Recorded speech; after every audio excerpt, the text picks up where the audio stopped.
je procède aujourd'hui à la signature avec M. Nathan Belete, directeur des opérations de la Banque mondiale au Sénégal, de 2 accords de financement relatifs d'abord au programme gouvernemental Accélérer la compétitivité et la création d'emplois, ce qu'il vient de dénommer ETR, j'y reviendrai, et au projet de gestion des eaux fluviales et d'adaptation au changement climatique, c'est le projet 2.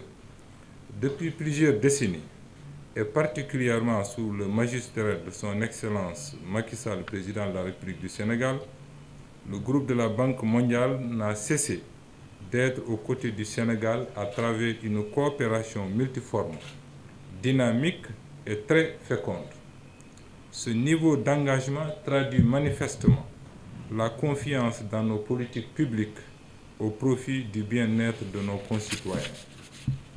Au total, ce sont des financements de 280 millions de dollars, soit 150 milliards de francs CFA, qui ont été signés cet après-midi avec nos partenaires de la Banque mondiale. Très prochainement et après l'accord obtenu lors du conseil d'administration de la Banque de ce 2 juin, nous procéderons à la signature d'un accord de financement pour l'acquisition de vaccins contre la COVID-19 pour un montant de 134 millions de dollars, soit 72 milliards de francs CFA, dont la moitié, soit 36 milliards, sera sous forme de dons sans remboursement. Chers frères, merci beaucoup. À cela s'ajouteront des ressources pour le cadastre et la sécurisation foncière à hauteur de 80 millions de dollars, soit 43 milliards de francs CFA, dont la moitié sera toujours en don. Et puis 15 millions 700 000 dollars, soit 8 milliards 400 millions de francs CFA en soutien au pastoralisme.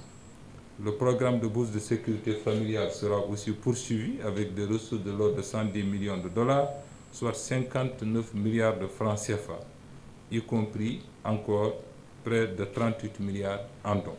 Au total, le Sénégal conclura 898 millions de dollars, soit environ 480 milliards de francs CFA de financement avec la Banque mondiale durant l'année fiscale en cours, ce qui est un record. L'année dernière, on était à 775, on disait que c'est un pas jamais franchi. Cette fois-ci, chers amis, on est encore à ce niveau de réalisation.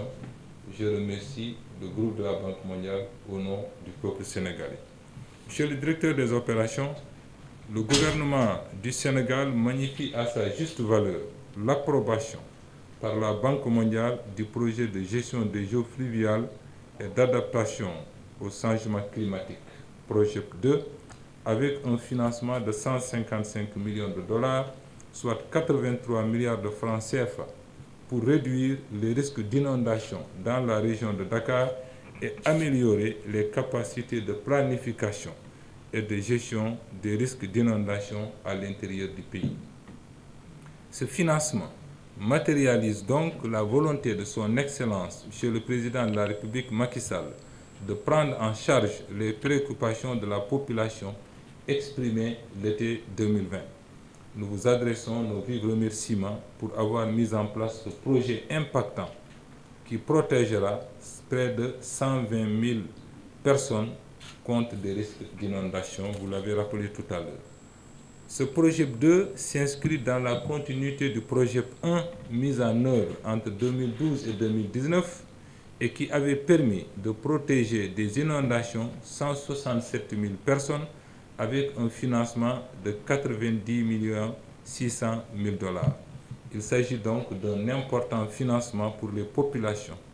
La lutte contre les inondations et l'érosion côtière et la dégradation des sols demeurera essentiellement dans notre chemin vers l'émergence. Monsieur le directeur des opérations, fort de l'opération que nous avons accumulée dans la mise en œuvre du projet 1, je suis tout aussi confiant que la coopération entre le Sénégal et la Banque mondiale dans le cadre de ce nouveau projet portera ses fruits. Ce nouveau projet va s'appuyer sur l'implication plus accrue des populations à travers la mise en place des comités de gestion des inondations dans des zones mises en œuvre. C'est une dimension inclusive qui est à saluer et qui participera à la pédagogie de l'action publique pour ainsi renforcer l'esprit de coopération des populations, mais aussi l'acceptation communautaire du projet, sans laquelle aucune bonne perspective n'est envisageable. Cette dimension sociale démontre que le projet ne prend pas simplement une affaire d'administration, mais qu'elle s'appuie sur des bases communautaires solides en s'inscrivant dans le contexte de chaque localité. Monsieur le directeur des opérations, le second accord que nous avons signé concerne un financement de 125 millions de dollars, soit 80 milliards de francs CFA, pour le projet pour l'emploi, la transformation économique et la relance au Sénégal, ETR. Cette initiative du gouvernement vise à améliorer la compétitivité de notre économie, les capacités des micro, petites et moyennes entreprises et les investissements du secteur privé. Donc, ce financement est destiné à l'accélération de la création d'emplois des jeunes. Ce programme ne cible pas seulement les PME formelles, il vise aussi à soutenir les petites entreprises informelles en prenant ainsi en compte le secteur privé national dans sa globalité. L'adoption des technologies, l'amélioration de la productivité ainsi que la promotion des exportations seront des axes forts qui permettront d'atteindre les objectifs que nous nous sommes fixés. Pour arriver à ces fins, ce programme opportun à l'heure actuelle utilisera des canaux dédiés tels que le système de garantie partielle de crédit, l'accès au financement à long terme ainsi que les subventions de contrepartie. Conformément aux directives de son Excellence, Monsieur le Président de la République Macky Sall, qui a instruit le gouvernement d'accentuer les initiatives en faveur de l'emploi des jeunes, ce financement viendra appuyer la mise en œuvre du programme Xëyu Ndaw ñi.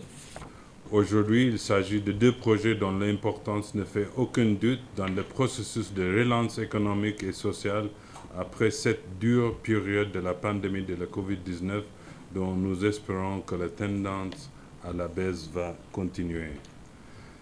Le premier projet, le projet pour l'emploi, la transformation économique et la relance au Sénégal, projet ETER, a pour ambition de contribuer à impulser une nouvelle dynamique économique en appui au plan Sénégal émergent et son plan d'action prioritaire de ajuster et accélérer.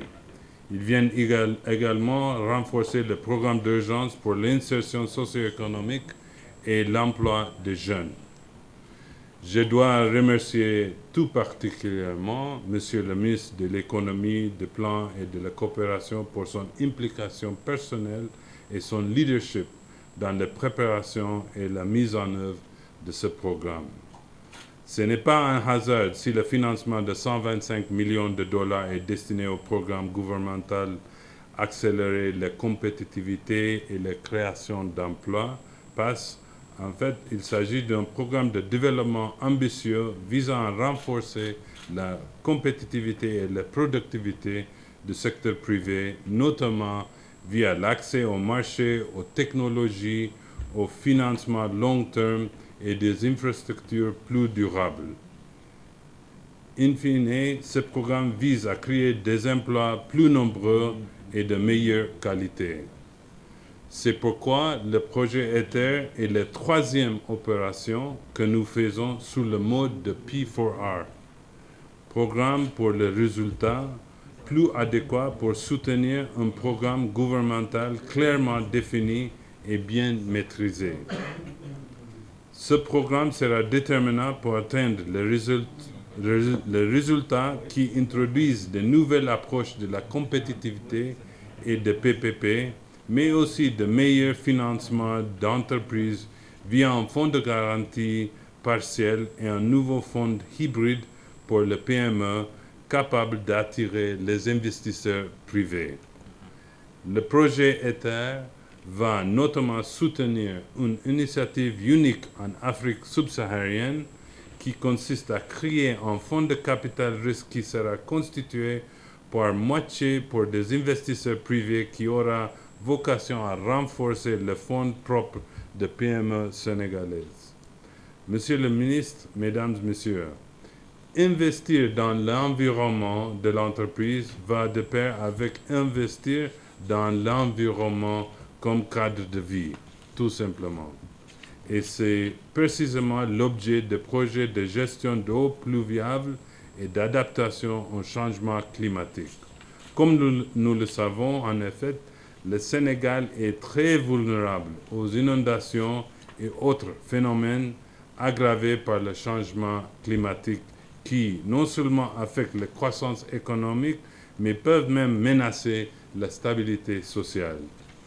Je dois remercier Monsieur le ministre en charge des collectivités territoriales et Monsieur le ministre de l'eau et de l'assainissement pour leur soutien constant dans la préparation de ce projet.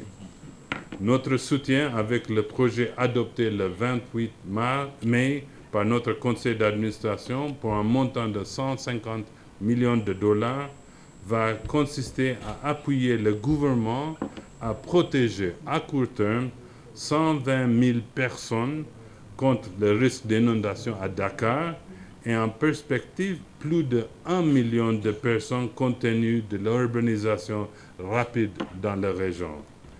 Permettez-moi d'attirer l'attention du gouvernement sur certains aspects de ce projet qui nous paraissent essentiels pour le succès et la pérennité des investissements prévus. Il y a d'abord la question de l'exploitation et de la maintenance des ouvrages de drainage. Pour sa part, le projet 2 va continuer à accompagner le gouvernement en appuyant le programme de renforcement des capacités de l'ONAS. Il sera important que le gouvernement mette tout en œuvre, y compris la mobilisation durable de ressources financières et la signature du décret de l'assainissement pour assurer le fonctionnement durable des ouvrages.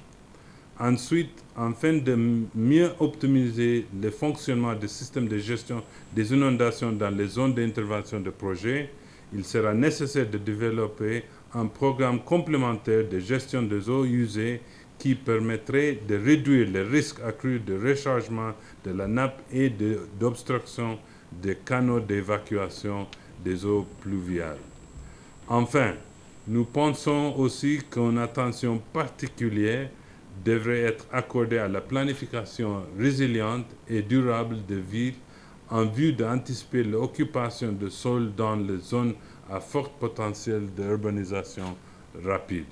Le projet 2 va appuyer le développement de plusieurs plans d'urbanisme de détail, des plans directeurs de drainage et de gestion intégrée des inondations autour de Dakar, de l'aéroport de Diass, d'Embo et à Saint-Louis.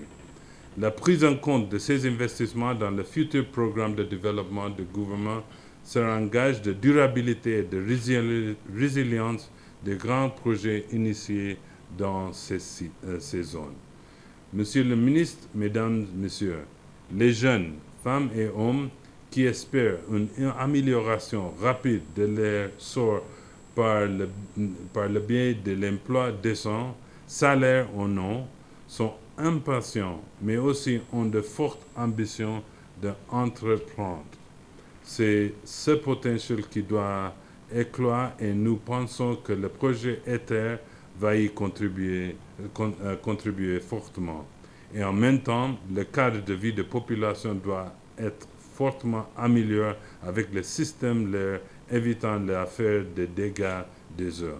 Sur cette volonté du gouvernement d'atteindre ces résultats, je vous réaffirme de nouveau l'engagement de la Banque mondiale à être aux côtés des populations sénégalaises.